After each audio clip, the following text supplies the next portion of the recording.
फक्त मराठी यूट्यूब चॅनलला सबस्क्राईब करा आणि आमचे लेटेस्ट व्हिडिओज पाहण्यासाठी बेल आयकॉनवर क्लिक करा। लेटेस्ट अपडेट्ससाठी आमचा इंस्टाग्राम, ट्विटर आणि फेसबुक हँडल्सना फॉलो करा। जर कुणी जायचंच असेल ना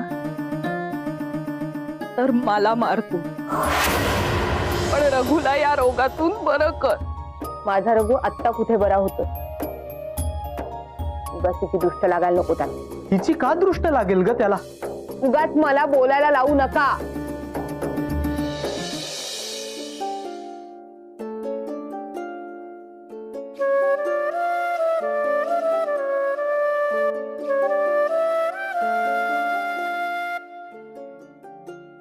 काय ग बाई, असं काय बघते? लेकावर किती जीव लावतेस ते बघते। अगं लावणारच ना, पोटचा गोळा आहे ग माझ्या तो। तुझं लग्न झालं असतं आणि तुला मुलं झाली असती ना की तुला कळलं असतं। हो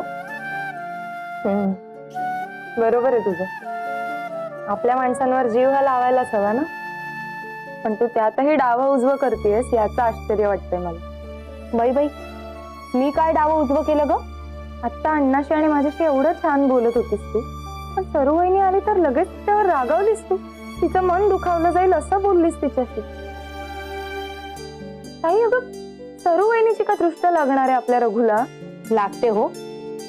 तुझा विश्वास नसेल ना तर राहू दे, आणि मी जे काही बोलले ना ते रघुच्या काळजीपोटीच बोलले। तू सरुवहिनीला एवढं पाण्यात का पाहतेस तुझं तुलाच ठाऊक। पण ताई एक गोष्ट लक्षात घे, तू फक्त तिलाच नाही अण्णालाही दुखावलंयस आता। अगं तो सुद्धा माझ्यासारखाच रात्रभर रघुसाठी जागा होता ना, तू त्याचाही अपमान केलास। अगं रागाच्या भरात बोलून गेले मी, पण तिला बोलल्याचं मात्र मला तसूभर सुद्धा वाईट वाटत नाहीये। हा तू म्हणत असशील तर हवं तर अण्णाची माफी मागते हो मी। अगं धाकटा असला तरी रक्ताच्या नात्याचा भाऊ आहे तो माझा। आणि वहिनीचं काय? तिची मात्र मी माफी मागणार नाही, सांगून ठेवते। हा पुरे, मी जाऊन येते अण्णाकडे, तू थांब याच्याजवळ।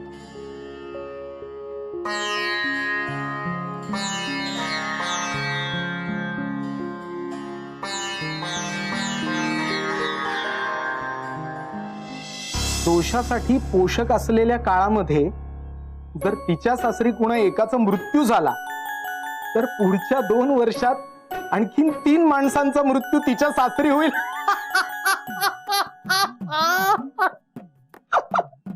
सरस्वती,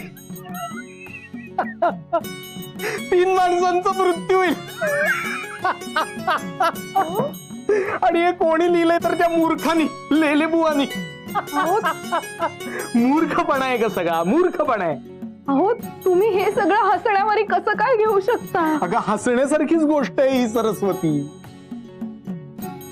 बघा लेले गुरुजी बाकी कसेही असले ना तरी सुद्धा या बाबतीत ज्ञानी आहेत ते, आणि त्यांचा खूप अभ्यास आहे हे सगळ्यांनी मान्य केलेलं आहे।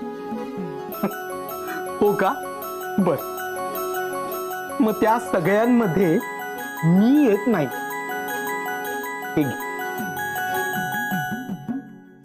काय सरू, अगे त्या लेलेनी काहीतरी पुडी सोडून दिलीये, ती पैसे मिळवण्याचे धंदे आहेत त्याचे। हे बघ, कुठल्याही गुरुजींनी जरी त्रिपाद दोषाबद्दल काही लिहिलं ना तरी मला तो विनोदच वाटला असता। माझा या भाकड कथांवर विश्वास नाहीये ग। आणि सरस्वती, मी तुला या सगळ्या विषयावर काय बोललो होतो ते आठवतंय ना? हो लक्षात आहे माझ्या। आपण इतरांचं वाईट चिंतत नाही त्यामुळे आपलंही सगळं चांगलंच होणार हे सगळं मान्य आहे हो मला। अहो पण या सगळ्याचं खापर सिंधूच्या डोक्यावर फुटेल याची जास्त भीती वाटते हो मला। हे बघा, 3 जणांचा मृत्यू होणार आहे त्रिपाद दोषामुळे असं कुणीतरी भाकीत केलंय हे थोडा वेळ बाजूला ठेवा तुम्ही। पण कर्मधर्म संयोगाने चुकून असं काही घडलं तर काय होईल याचा विचार तरी केलायत का तुम्ही? रघु आजारी पडला त्याचाही ठपका गोदू अन्सरने सिंधूवरच मारला हो। आणि काल जर कुणमाकून त्याच्या जीवाचं काही बरं वाईट झालं असतं तर काय झालं असतं याचा विचार केलात का तुम्ही? हे बघा मी ना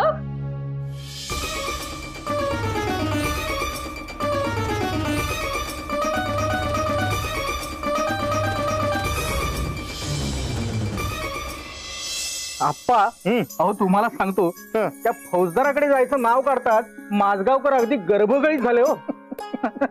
अरे अति तिथे माती असं म्हणतात ना, तेच खरं. आपण त्यांना सहानुभूती दाखवली तर त्यांनी त्याचा गैरफायदा घेतला. या अशा माणसांनी अशीच शिक्षा व्हायची. हो.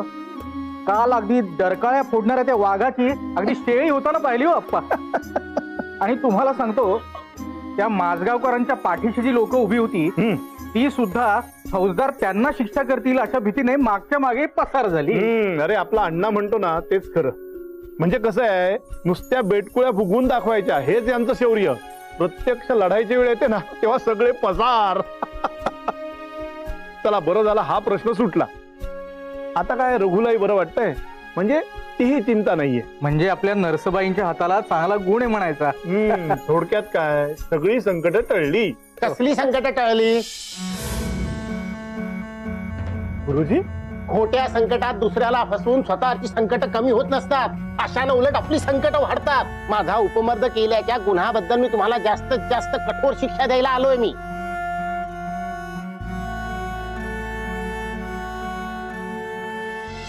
वा, छान हो अण्णा. छान गुजू गोष्टी चालल्यात नवरा बायकोच्या. काय रे, अजून काय काय कागाळ्या सांगितल्या हिनं माझ्या? मी तसं काहीच नव्हते करत. मी माझ्या भावाशी बोलतीये. आता तेवढं तरी नातं टिकू देणार आहेस की नाही? गोदूताई आता हात जोडतो तुझ्या पुढे. आणखी नवीन गैरसमज नको निर्माण करूस बाई. गैर नाही हो, गैर नाही, योग्य समज झालाय माझा. सगळ्यांची खरी रूपं दिसतेत मला. दुःख आपल्याला अक्कल शिकवतं म्हणतात ना, ते काही खोटं नाही हो अण्णा. माझी जीवाभावाची मैत्रीण माझ्याबद्दल अशा कागाळ्या करत फिरते हे ऐकून कान तृप्त झाले, डोळे निवले हो माझे. म्हणसाव असं काही नाहीये. मी अजूनही तुमची मैत्रीणच आहे हो. हो का? मैत्रीण आहेस तू माझी? मग आपल्या मैत्रिणीबद्दल आपल्या नवऱ्याला असं वाईट साईट सांगतात का ग? माझं डोकं फिरलंय. तुझ्या सिंधूला मी कशी निष्कारण रागवते. माझ्या रघुला जर काही झालं तर तुझ्या सिंधूला मी कसं सोडणार नाही हे सगळं सांगत नव्हतीस तू याला? तुझ्या लाडक्या सिंधूला वाचवण्यासाठी मला वेड ठरवतेस हे कळत नाही मला असं वाटलं तुला? वंसननी सिंधूच्या त्रिपाद दोषाबद्दल काही ऐकलं नाही हे बरं झालं. ऐकलं असतं तर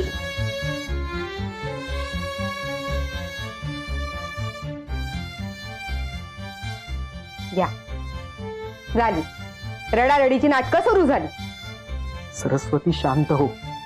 मी काय विचारलंय त्याचं उत्तर दे ना. गोदूताई तू अजून. आपण दोघं भावंड आहोत हे मी विसरले नाहीये, तूही विसरू नकोस. तुझ्या बायकोला बोलले म्हणून तुला वाईट वाटलं असेल म्हणून तुझी क्षमा मागायला आले होते रे मी इथे. पण त्याचा काही उपयोग नाही ना हे कळलंय मला. तू घे तिचीच बाजू घे. चालू दे बाबांनो, मेतकूट चालू दे तुमचं.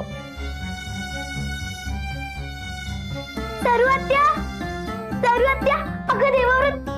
वा, अजूनही नवऱ्याला नावाने थाक मारतेस का? नशीब तर करंट आहे तिचं, त्यात संस्कारांची सुद्धा बोंबच. माझा रघु बरा झाला म्हणून, नाहीतर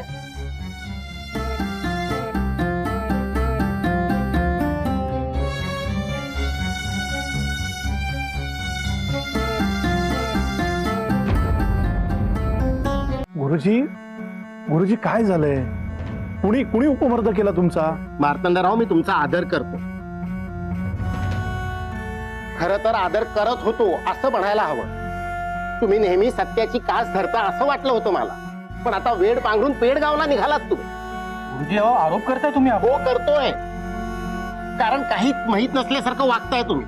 अहो काल मी इथे तुमच्या नातवाच्या भल्यासाठी विधी करत होतो तेव्हा तुमचे धाकटे दिवटे आले आणि माझ्या वडिलांना पटकीची लागण झाल्याची भयंकर बातमी देऊन मला इथं हाकलून लावलं. आणि यातलं तुम्हाला काहीच माहित नाही असं म्हणता तुम्ही?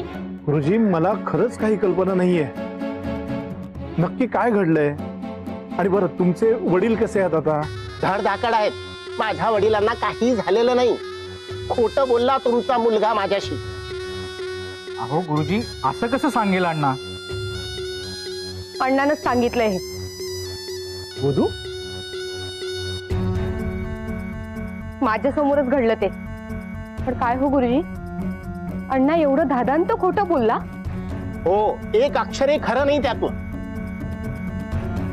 गुरुजी, हो, आम्हाला खरंच काही कल्पना नाही. आम्हाला त्याने फक्त एवढंच सांगितलं की तुम्ही घरी गेलात आणि विघ्न संतोषी आहे तो. खरं तर सैतानच आहे. अहो, माझ्यासारख्या वेद संपन्न ज्ञान संपन्न गुरुशी वागण्याची ही रीत, ती अशी थट्टा, हा असा माझा घोर अपमान. अत्यंत प्रामाणिक, न्यायाने वागणारे अशी ख्याती आहे ना तुमची. कधी काही मी लोभीपणा केला तर त्याची शिक्षा भोगायला लावली होती तुम्ही मला. अहो, हिमालयात जाऊन प्रायश्चित्त करून घेतलं मी. आता तुमच्या मुलानं खोटं बोलण्याचा आणि माझा उपमर्द करण्याचा जो घोर अपराध केलाय, त्या गुन्ह्याबद्दल त्यांनी शिक्षा भोगायला नको?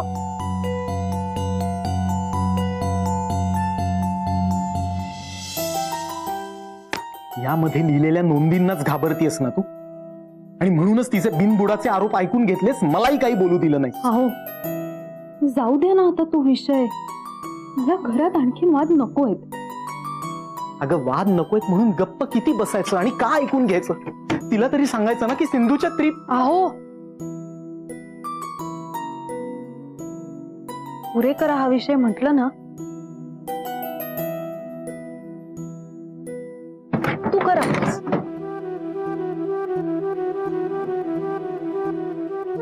जी गोष्ट मुळातच सत्य नाहीये त्यासाठी लपवाछपवी का करायची?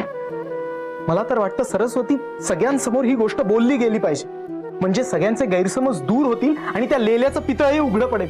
अहो तुम्हाला वाटतात तितक्या या गोष्टी सोप्या नाहीयेत. हे बघा, या सगळ्या विषयी तुम्ही दुसरीकडे कुठेही बोलू नका. ऐका माझं, मी ना पाया पडते तुमच्या. सर्वज्ञ, माझ्यामुळे परत काय झालं का? हे बाळा, अगं तुझ्यामुळे काहीही झालेलं नाहीये. अण्णा! मामूंजींचा आवाज आहे, ते काय चिडले तेवढे? कोणास ठाऊक, मी जातो. बाळा, तू इथेच अभ्यास करत बस, बाहेर येऊ नकोस.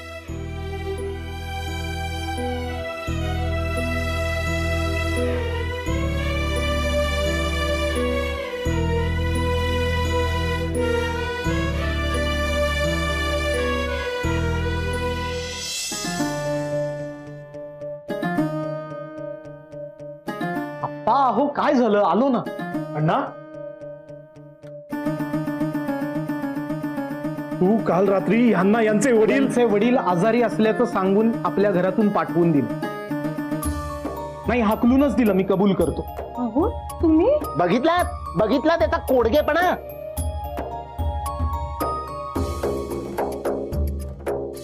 ना, तू खोटं बोललास? अरे का? कशासाठी? रघुच्या तब्येतीसाठी. कारण रघुच्या तब्येतीसाठी या माणसाच्या भोंदू विधींपेक्षा इंदूच्या औषधोपचारांची जास्त गरज आहे याची मला खात्री होती. पण गोदूताई माझा ऐकायला तयारच नव्हती. साधं खोलीमध्ये पाऊल ठेवू द्यायला तयार नव्हती इंदूला. विचारा तुम्ही, विचारा हिला. आणि हे नको ते विधी करण्यामध्ये सगळा वेळ खर्च होत होता. काही नाही, मी केलं तेच योग्य केलं आणि त्यामुळेच रघु वाचलाय. काय म्हणाला? नको ते विधी? हो, नको ते विधीच. सांगू का सगळ्यांना? आळोखे पिळोखे देत कसले विधी करत होतात ते. मी रघुच्या काळजीपोटी सगळं करत होतो ना. काळजीपोटी? मग घरी परत गेल्यानंतर सगळं समजल्यावर लगेच परत का आला नाही तुम्ही? आता फक्त दक्षिणा उकळायला परत आलाय. अरे अण्णा, पुरे ना आता. रघु तुमच्या त्या इंदूच्या उपचारामुळे बरा झालेला नाहीये, माझ्या विधींनीच बरा झालेला आहे. सगळी मेहनत मी घेतली, फक्त तुम्ही श्रेय त्या इंदूला दिलं. माझं सगळं ज्ञान पणाला लावलं होतं मी. विचारा तुमच्या गोदावरीला. खरंय, गुरुजी म्हणतायत ते सगळं खरंय. वर या मेहनतीची दक्षिणा सुद्धा घेतली नाही हेही विचारा तिला. आप्पा हो, मी स्वतःहून त्यांना दक्षिणा देणार होते, त्यांनी कधीच मागितली नाही. बघितलं, यानं माझा काल घोर अपमान केलाय. मी विधी करत असताना पूजेच्या साहित्याची नासधूस केली आहे यानं.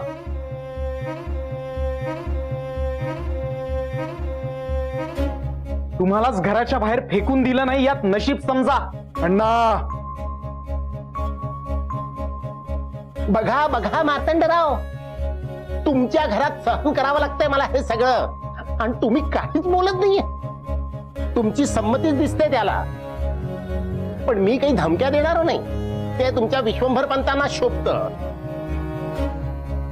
एकच सांगतो, या क्षणापासून तुमचा माझा संबंध संपला. आता मी तुमच्या घरात फिरकणार नाही, तुम्ही माझ्या इथे फिरकू नका.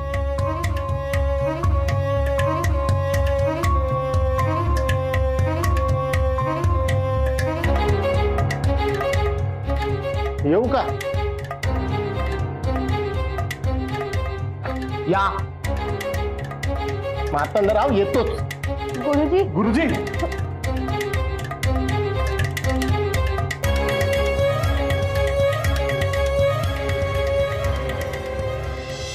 मार्तंडराव, फक्त तुमच्या शब्दा खातर आपले जुने संबंध आहे म्हणून मी परत आलोय. गुरुजी, असे अपमानित होऊन जाऊ नका. हो तर मी क्षमा मागतो तुमची. अहो मार्तंडराव, आपण कशाला क्षमा मागताय? ज्यानं अपराध केला त्यानं क्षमा मागायला हवी. अण्णा, गुरुजींची क्षमा माग.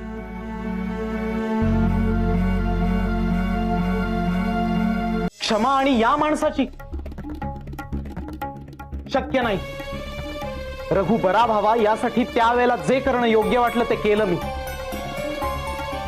पण या माणसाची क्षमा मी मागणार नाही. गुरुजी, तुमचं सगळं साहित्य आत्ताच घेऊन जाताय तर नंतर मी तुमच्या घरी पोचतं करू.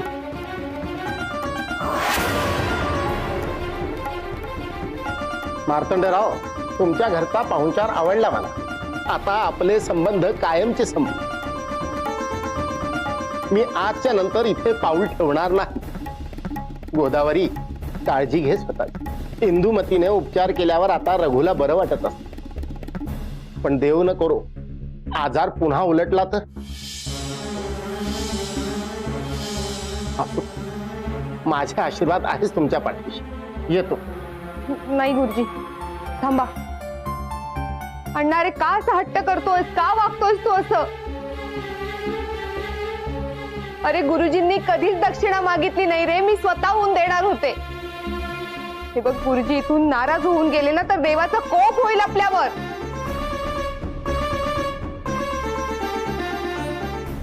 कसला देवाचा कोप होणार आहे ताई? तू का त्यांच्या बोलण्याला बळी पडतेस? हे बघ, आपला रघु बरा झालाय तो इंदूनी केलेल्या औषधोपचारांमुळे. किती जणांना बरं केलंय तिनं. मला सांग, तुझा स्वतःच्या सख्ख्या बहिणीवर विश्वास नाहीये का ग? ठेवा, तिच्यावरच विश्वास ठेवा. येतो मी. गुरुजी, मी यांच्या वतीनं माफी मागते तुमची, पण तुम्ही सरस्वती, अगं, अहो, ज्याच्या कर्माची फळं त्यानंच भोगायची असतात. विश्वंभर पंतांनी क्षमा मागितली तरच अर्थ आहे. अण्णा, काय मुठेपणा करतोयस तू? कळत नाहीये का तुला की हे सगळं तुझ्या बायकोने शिकवलंय तुला? तिच्या तालावर नाचणं कधी बंद करणार आहेस? गोदू, शांत हो जरा. अरे अण्णा, आणि तू तरी कशाला विषय वाढवतोयस बाबा? हे बघ अण्णा, तुझ्याशी वाद घालण्याची ताकद आता माझ्यात नाही. मी हात जोडतो तुझ्या समोर. मला सांग, तू क्षमा मागणार आहेस की नाही?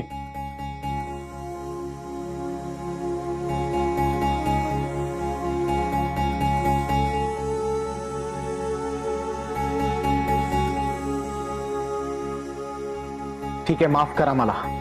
मी क्षमा मागतो तुमची. असू दे असू दे. गुरुजी, अहो झालं गेलं सगळं विसरून जा आता.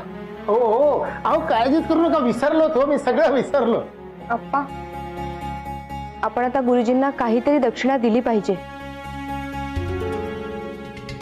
नाहीतर केलेल्या विधींचं फळ मिळणार नाही हो.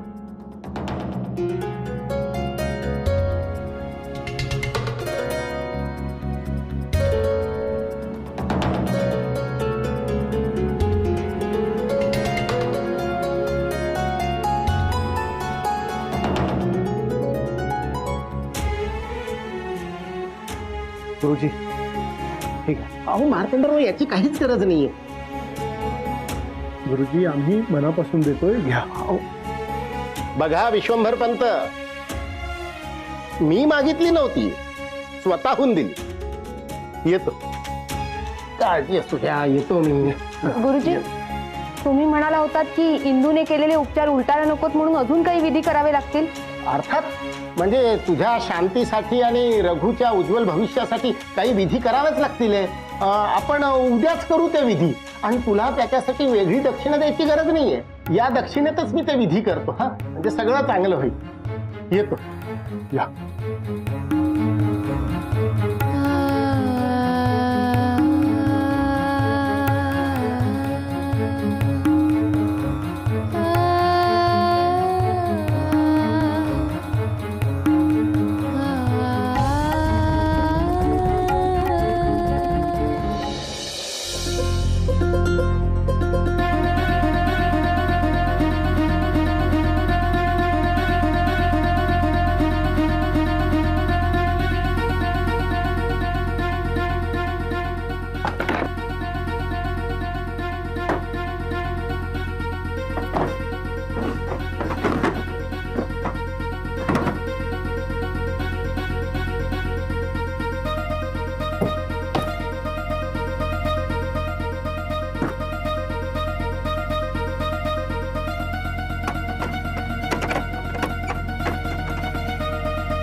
सिंधू, काय करतेस तू? म्हणजे आता पुढच्या 2 वर्षात आमच्या घरात आणखीन 3 मृत्यू अटळ आहे. गुरुजी हो, काय बोलताय तुम्ही? आता ही रडारड तुझ्या नवऱ्यापाशी जाऊन कर, माझ्यापाशी नाही. तुला सांगितलं होतं सगळं, पण तू हे सगळं तुझ्या घरच्यांना न सांगता तुझ्या त्या धर्मपुरीच्या नवऱ्याला जाऊन सांगितलं ना. आता भोग आपल्या कर्माची फळ. त्याच पत्रिकेची एक नक्कल सुद्धा आहे माझ्याकडे. त्या मार्तंडरावांनी बोलवलं तर बिनदिक्कत तुझं नाव सांगणार आहे. लक्षात ठेव सगळं आता.